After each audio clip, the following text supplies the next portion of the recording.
with Srimad Bhagavatam. We had completed verse 30 on in Canto 1, Chapter 3. So we are going to continue from verse 31 onwards. So we are doing Srimad Bhagavatam, Canto 1, Chapter 3, verse 31.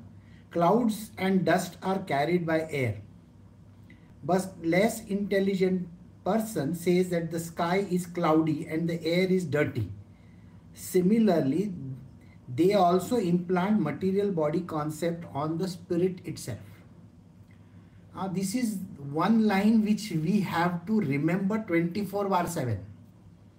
The line is this: I am not the body.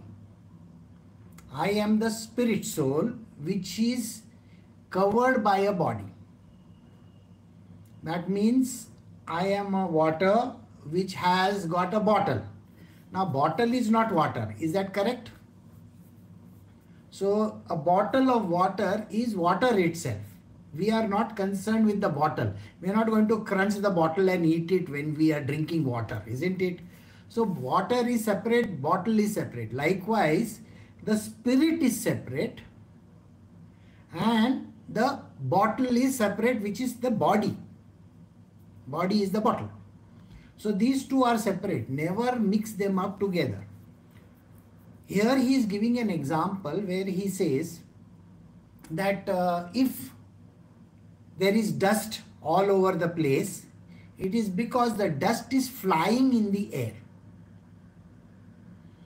Now, many of you have traveled by aeroplanes. Do you see water on top over there like a lake when you are going through the clouds? No, you don't see water. It's a cloud. And a plane can pass through the cloud. You have seen that. Which means it is basically a water vapor. It is suspended over there in the form of a cloud. And when it becomes heavy, it rains. So the water vapor comes down as rain. Okay, this is what we know. So if I look at my atmosphere also, when the dust rises in the air, the dust particles are all over the place. So here Sutta Goswami is explaining to Parikshit, or rather Sukdev is explaining to Parikshit, and Sutta Goswami is explaining to his disciples that the dust rises. We think that it is a cloud. There is a so-called cloud of dust that is there in the air. And we believe it is solid, but it is not. The air is clean, except that there is some amount of contamination. Likewise, the spirit soul is not something which is contained inside a body. No. Body is like a bottle and the spirit soul is like a water. So we are pouring water in the bottle, and bottle and water are not the same. We drink the water and the bottle we chuck. This is what happens to the body as well. So the body is destroyed at the end of this life, but the spirit soul continues. This is what we should always remember. And that is the meaning of these words, where we have to constantly remember that we are not the body, but we are the spirit soul, which we always forget. If it is a bottle of a soft drink, we remember the brand name of the soft drink. We don't remember that it is water which is colored, and we have something which is, color, essence and various other things inside. So there is this difference. So we should always remember this truth. We are the spirit soul and the body is just a container. We are doing next verse 32. Beyond this gross conception of form is another, the subtle conception of form which is without formal shape and is unseen, unheard and unmanifest. The living being has his form beyond this subtlety, otherwise he could not have repeated births. Now here the answer is being given, why does a human being have repeated births? That means we keep on having birth after birth. Rebirth is something which is expected in this, in this religion. So we say that you are reborn. Now many times we believe that there is no rebirth in this world. Once I am dead and gone, I am dead and gone. There is nothing like you are dead and gone. You have taken a body. Water, if it is consumed by you, let us say if you are consuming water, you are drinking water, it is not disappearing. It is gone inside the body, then it will get converted into some other things and it will get out of your body, and the water is going to get recycled. See, we have learned that everything is recycled, correct? Even the air is recycled, the water is recycled, everything is recycled. Even the, today if I look at the oil which is there, which we are consuming. Now every day we are putting gas in our tanks, or what we say petrol in India. So we are using that. And we think that, okay, it gets converted into carbon, hydrogen, oxygen, all those kind of things. Let us forget that. Somewhere down the line, it is going to get reconverted back into something which goes in the form of trees and all that. And then it is also going to get converted into petrol, diesel, crude oil and all those things later on somewhere in time. Today we have a very big problem concerning plastics and all that. We are very much concerned with it. We are saying that, the plastics are going to create this problem and this and that. But in the long run, many, many years from now, when the earth is totally burnt to cinders, you may say, what are you saying? This is a doomsday situation. No. This has happened many times. It's going to continue to happen. There is going to be an ice age, which is anyway going to happen. There is going to be another, the whole earth is going to burn up. And then after that, what happens? Everything settles down. In the past, it has happened. You think the cycle is not going to repeat again? Everything repeats in a cyclical form. Like the water is recycled, it becomes, water vapor, goes up in the air, becomes a cloud and comes down. The same manner, everything is recycled, including the human body. But that which makes you human, something is making you human, correct? And we call it as a spirit soul. Now today you take up a body of a human being. Now in our life also, do we say that this person behaves like a dog, he is like a donkey? Do we say these words to people or no?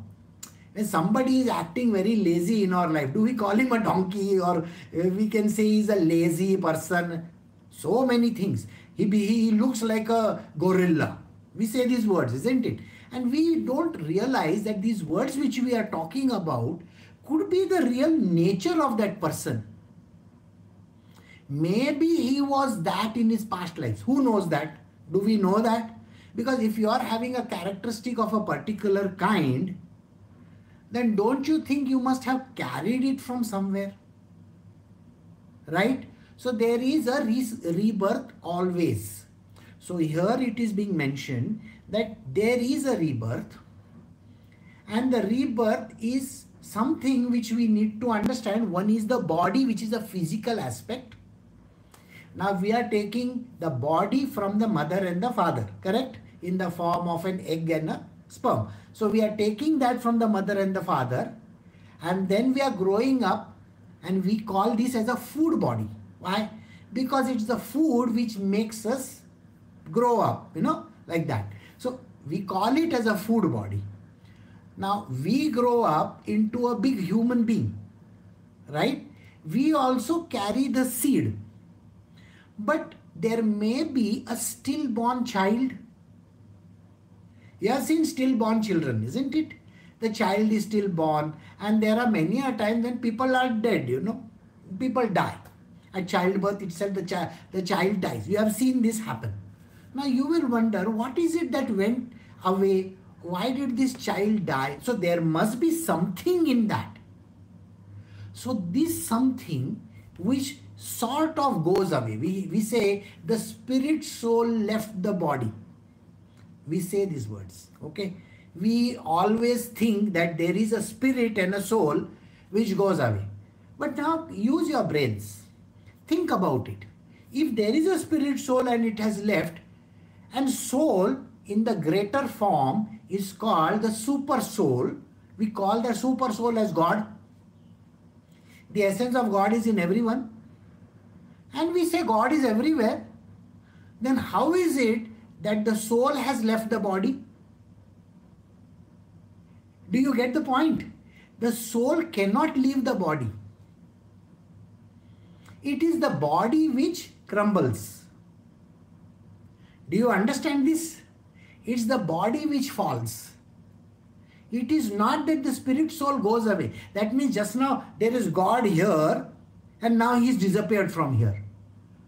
How can you say those words? Think about it. God is here just now. He's there everywhere, we say. We say God is everywhere, correct? So the spirit soul is like God, supposedly. We call it what? In Hinduism, we call it Atma. And the super soul is called Paramatma. Paramatma means the bigger part of it, right? Agreed? Now we say Paramatma is everywhere. So just now, if the Atma goes from the body, we say this fellow is dead, Atma left the body. Oh, that means God left the body. Is that what you are trying to say? No. See, understand the essence of what is being mentioned. So even in that dead body, even anything for that matter, air, water, everything, God is in that also, yes or no? So then the dead body has got water, air and everything in it, right or wrong? So the soul is there everywhere, the spirit soul, the soul is everywhere. Then what is it that makes you separate from others? Use your common sense, you will understand what makes you different than others. Is it the bottle or the body, which I mean? Is it the body which makes a difference? I want you to think about it. Just now there is a crate you understand, an entire packet of one liquid, which is basically, I will say, it's water. There are maybe 25 or 30 bottles of water. Now everything has got a label on it. Okay, the label says the name of the water. There are 25 bottles of the same water. Right? Right or wrong? Think. H2O, water, is in every bottle. Individual bottle is making that water inside stay inside. Correct or wrong? So, that bottle of water is having a name. If every bottle over there is named by the same name, let us say it's a bottle of Kinley. Kinley bottle is there, no? So Kinley water is there, or Aquafina or something like that. So we call it Kinley or Aquafina. So all bottles are Kinley or Aquafina. Then what is the difference between each of them? No difference.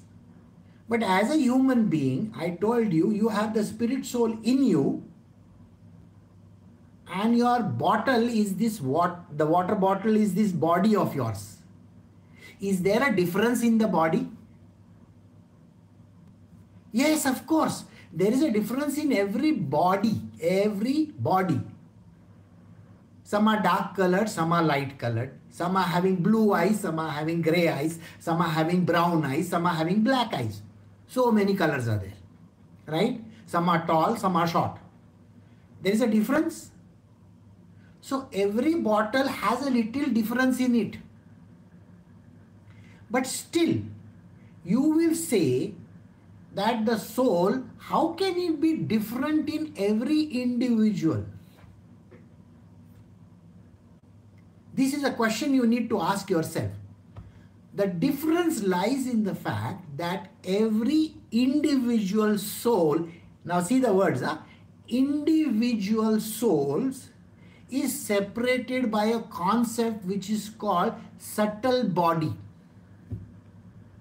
I hope you understand that. Subtle body. Subtle means it's there, but I don't know it is there. Like subtle. It's there somewhere in the background. And that subtleness is called the spirit soul. Spirit soul. Got it? Now, how is the spirit soul different? Let us say your uncle or aunt dies. Somebody is dead. Say your aunt is dead.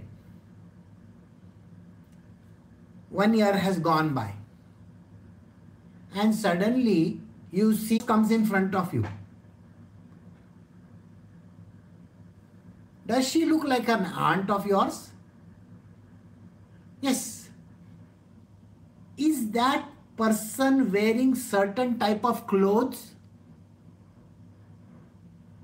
Yeah, my auntie used to wear saris. This person who came in front of me as a ghost is also wearing saris. She is wearing a bindi. And she is dressed like this. You say these words, correct or no? And you identify with her characteristics. Her face was like this. Her body was like this. Suppose she was a fat person, then she will look like a fat person, correct? But I want you to understand this. She died 1 year ago. Why is she still wearing the same sari? You know, a woman changes her bindi every time. Why is this ghost wearing a bindi? Why is she wearing that particular type of a yellow or a red sari? Why she hasn't aged? Age. 1 year has gone. At least she should have white hair. Why is she not aged? Why is that constancy in there? Has it ever occurred to you that this sounds very fishy? Why is it that somebody who is dead and gone looks the same even after dead and gone? Now I want you to think about this. So Sai Baba, Shirdi Sai Baba, was wearing a kafani in 1918 when he died. 1918 he died. When? 104 years ago he died. Today you are seeing him. Why is he still wearing the same kafni? Why his hairs are still the same? Why his body has not changed? Doesn't that sound fishy to you? Let us look at another thing. If God comes in front of you,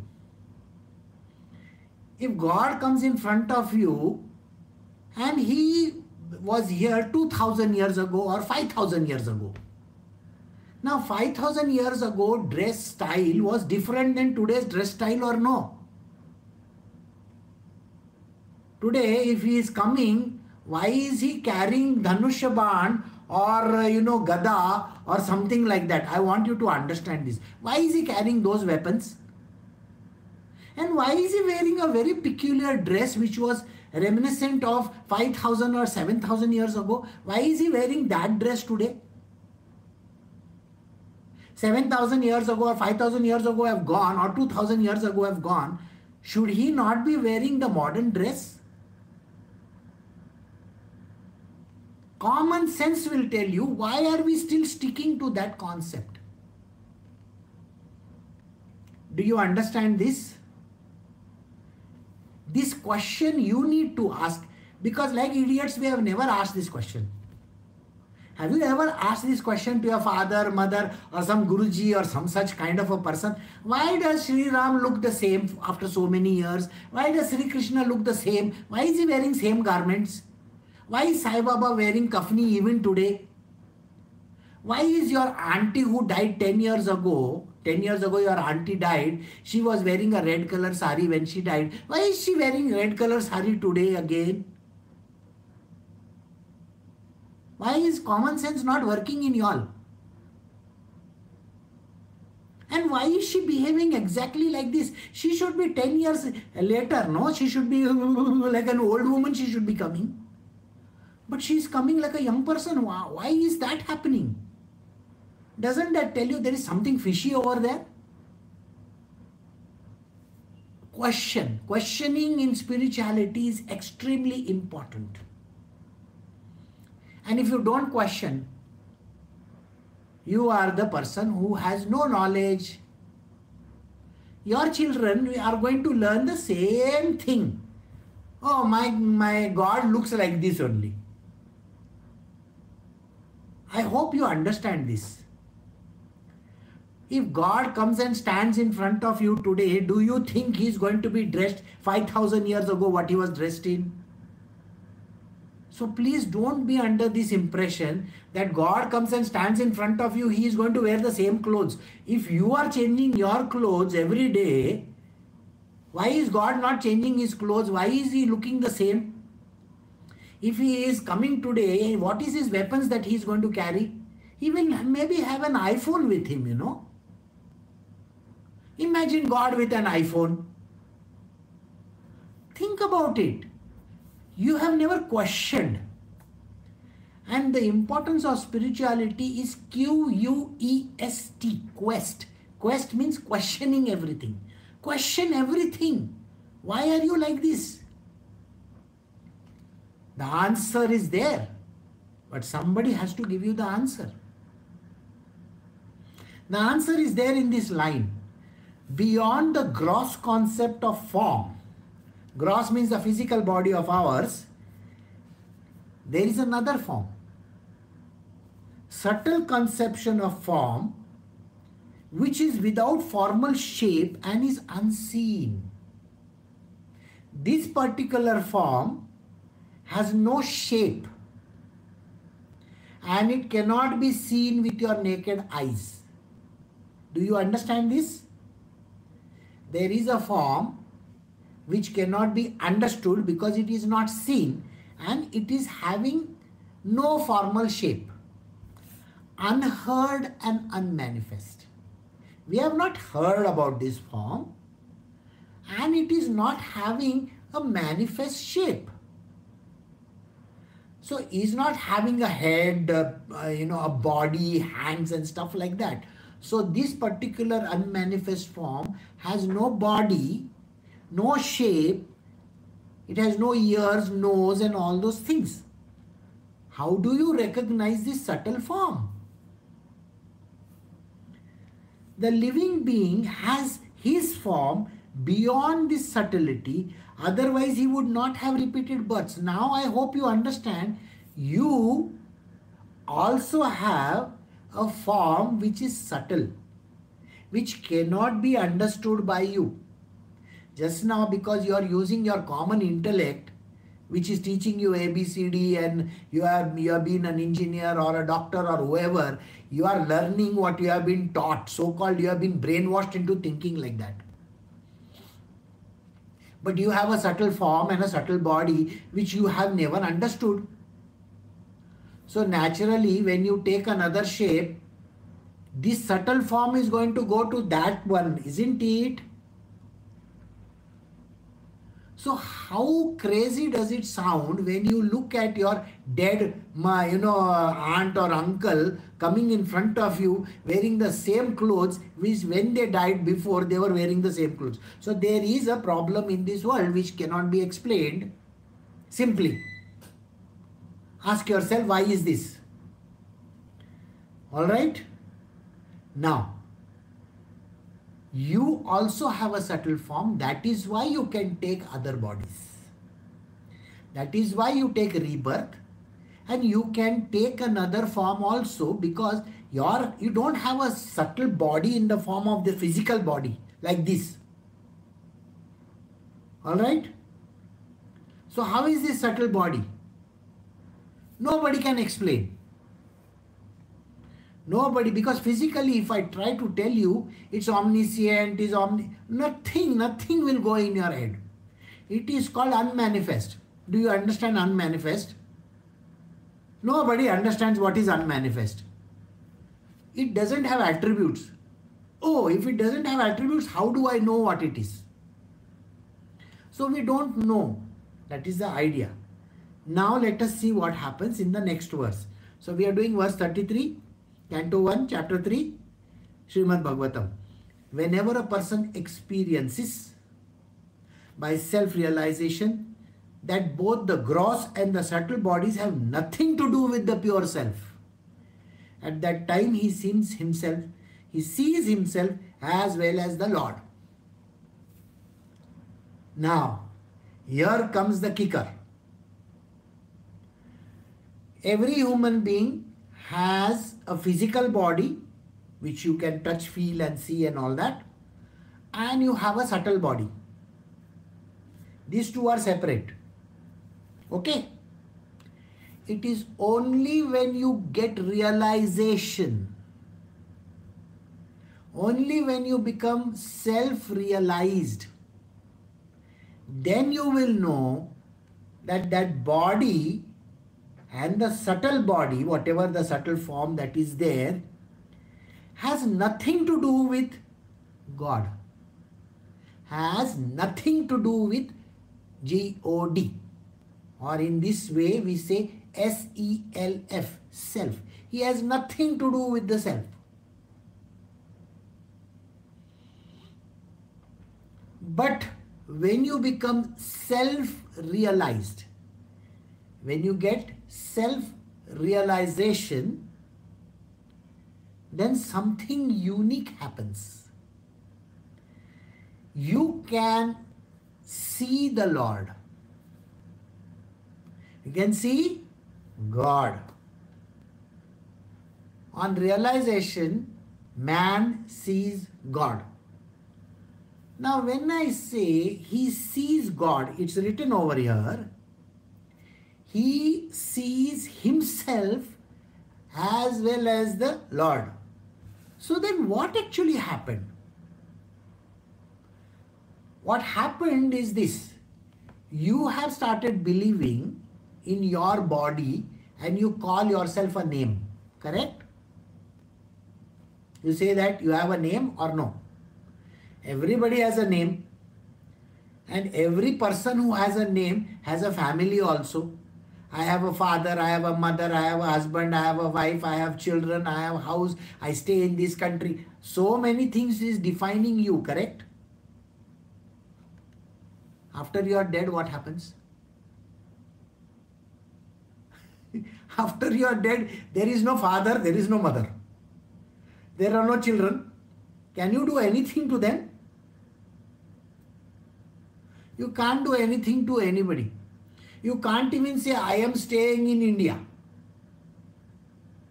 You are a bhoot, pret. You are a ghost. You don't have a country. Got the point or no? Right? If I bottle you, you will be called as a spirit. Maybe a liquor bottle. That's a joke, stupid joke. Okay, but you don't have a body. Can you say this is my country? This is my house? You are dead and gone, sir. You are dead, you are gone, you are finished. Nobody cares a damn about you. All your relatives are going to be killing each other for your property. And like an idiot, you gathered so much of money, so much of properties. So when you die, what happened? Are you staying in those places?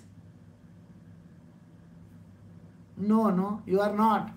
Then what is this thing that you are talking about? That I have a property, I have wife, I have children, I have mother, I have father. Sir, in the next life, if you are reborn, you are born as a donkey. You will have a separate mother and father, no? Donkey, mother and father, yes or no? If you are born as a monkey, can't say no. So then how can you say this is your father and mother? In every life you will have a new father and mother. New. Brand new. In every life you will have different children.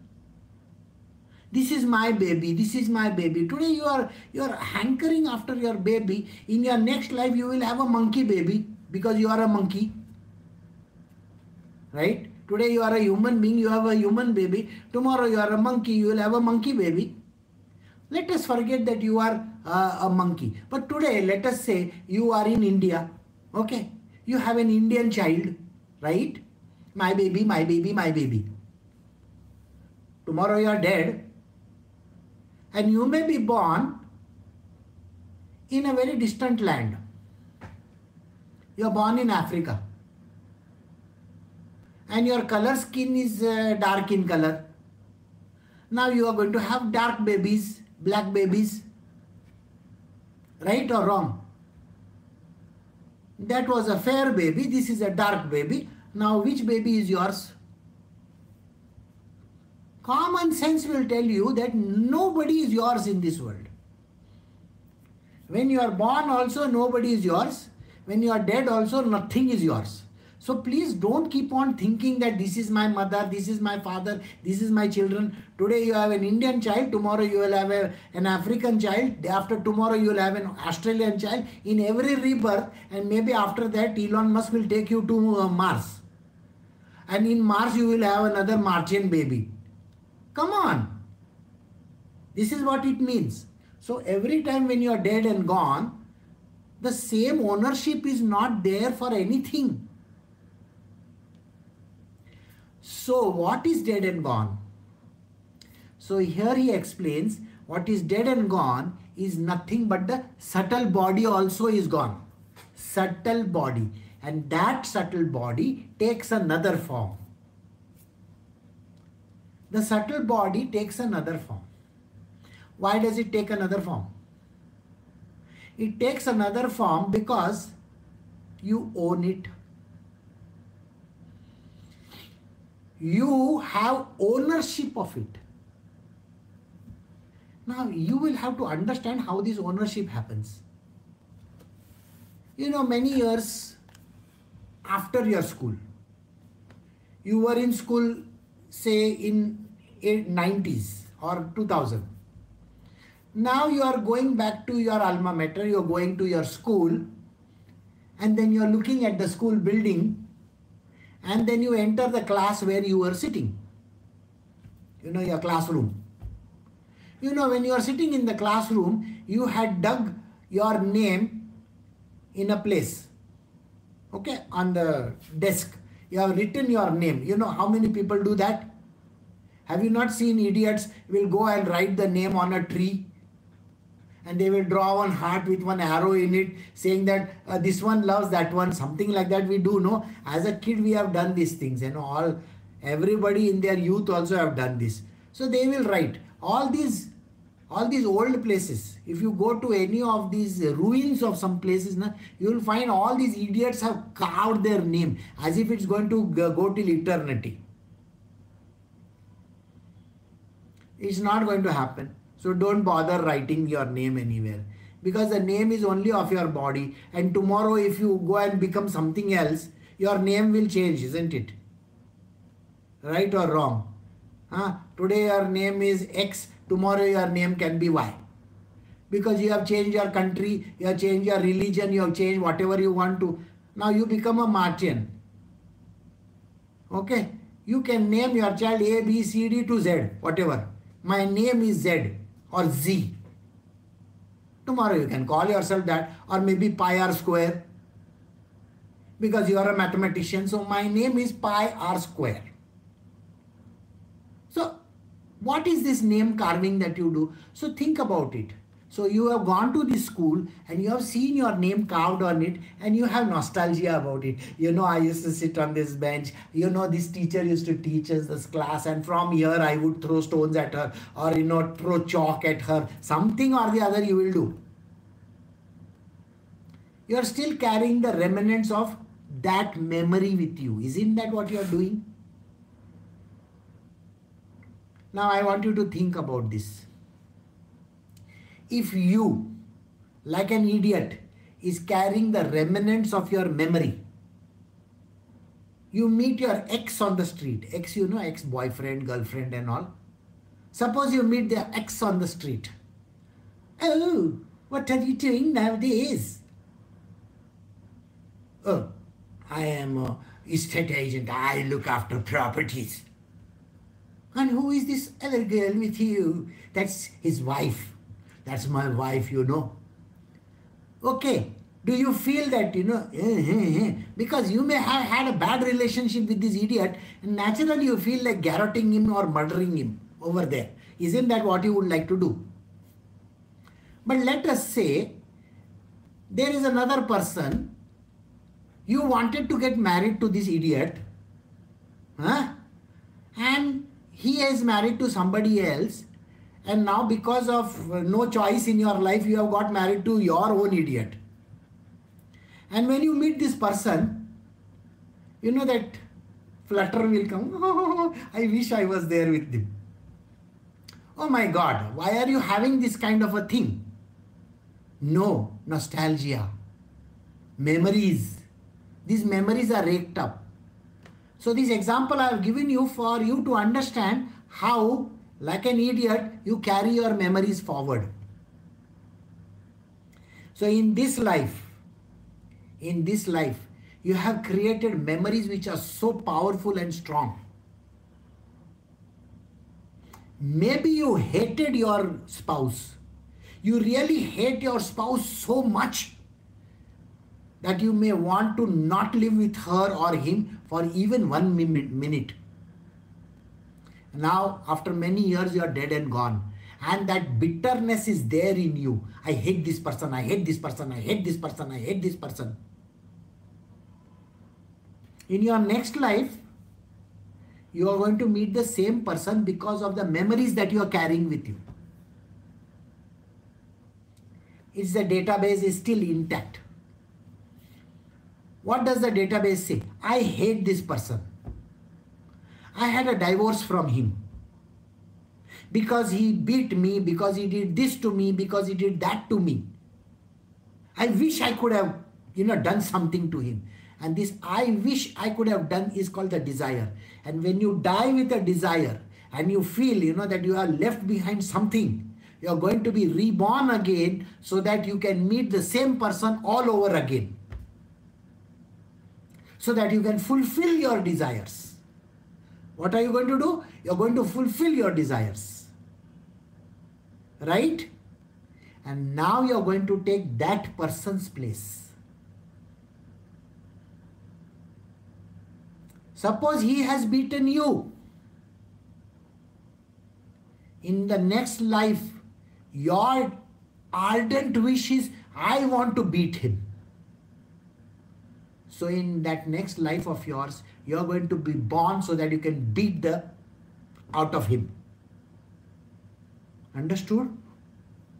So when you create memories, these memories are going to haunt you till the next and the next and the next and the next and the next life. Because does this enmity end over there in the next life? I want you to think. He beat you up in life number 1. In life number 2, you are beating him. Doesn't he have this thought in his mind, I want to get even with her or him? So are you not sanctioning yourself one more life? In which life of yours is this going to end? Tell me. It is never going to end.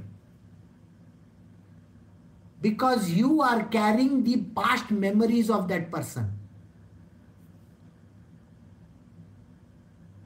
I hope you understand this.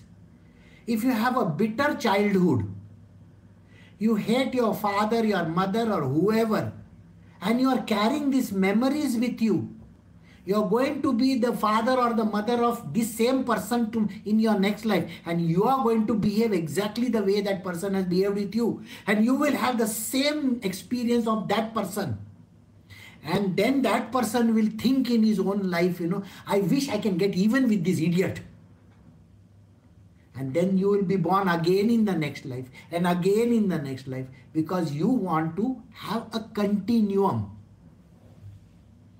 And this is called the memory, which is going from one to the other, to the other, to the other, and we call it as karma.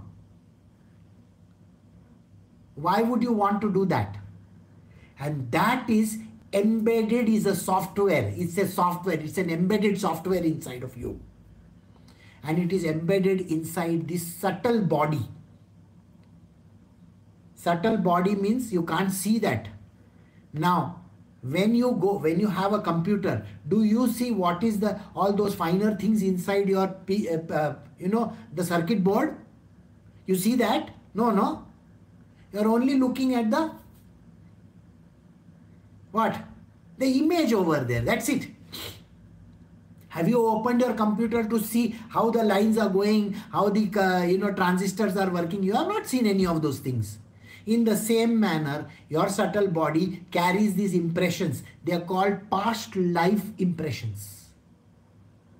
And that is the reason why you keep on meeting the same person over and over and over, again and again and again, and you are never going to get free. The day you realize you are not the body, you are not even the subtle body, that day, he says, that person will experience self-realization. Please do not think you are the body. Please do not think you are the subtle body also. Don't keep on having desires and having different kinds of things in your life. I want to get even with this person. I would like to love this person forever and ever and ever. See, in this life, suppose you are a very loving soul. You love your husband and or maybe the husband loves the wife. Next life you think it's going to be the same? Not necessarily. So there is a problem there. So kindly be very clear about what you want and what you don't want. So the best thing to do is not even have a desire. I hope you get this point very clear. Self-realization is knowing that I am not the body, I am not the subtle body, but I am the divine essence of the Lord. And that is the reason why I see the Lord separately. And when I see the Lord separately, when I see God separately, that self-realization will teach me I should have no attachment to the body whatsoever. So whatever happens in this world happens because of certain things which are supposed to happen. And why, wherefore, it's not our job to think. So self-realization is what everybody aims for in spirituality. Then when you get self-realized, you are not going to have rebirth. You are not going to meet the same idiot again. Do you get the point or no? The same father, mother, brother, sister, husband, wife, children, nobody you are not going to meet. You are not even going to become a monkey. You are not going to be born in Africa. You are not going to be born in Mars also. You are not going to become a Martian. Got the point? So he says, you see yourself separate than the subtle body and the physical body, and then you become one with the divine, and that is called self-realization. So we have come to the end of verse 33. We will stop over here. Recording stopped.